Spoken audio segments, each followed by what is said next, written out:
Hello, આજે આપણે બનાવીશું મસ્ત જીરા રાઈસ અને કઢી. આપણે હોટલમાં જઈએ ને ત્યારે સૌથી પહેલા ખાધા પછી આપણે શું મંગાવીએ કે ભાઈ જીરા રાઈસ અને દાલ ફ્રાય મંગાવતા હોય છે. પણ આજે આપણે એના કરતાં પણ ટેસ્ટી અને થોડા જ સમયમાં બની જાય, જ્યારે ઘરે કોઈ શાક ના હોય તો ફટાફટ બની જાય અને બધાને ભાવે અને એકદમ હેલ્ધી રેસીપી અને ફટાફટમાં બધા સરસ સ્વાદિષ્ટ રીતે બને એ રીતના આપણે આજે જીરા રાઈસ અને કઢી બનાવીશું. આપણે જીરું નાખીશું, થોડી હિંગ નાખીશું, રાઈસ છે એ ઉમેરી દઈશું એમાં.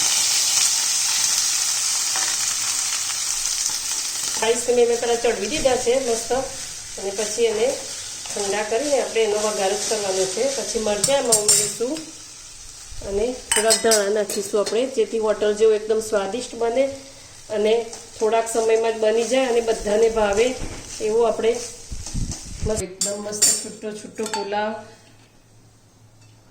જીરા રાઈસ એકદમ હોટલ સ્ટાઇલમાં છે, બધાને ભાવે એવો, પૌષ્ટિકતાથી ભરપૂર એવો અને કેટલો છૂટો દાણો છે.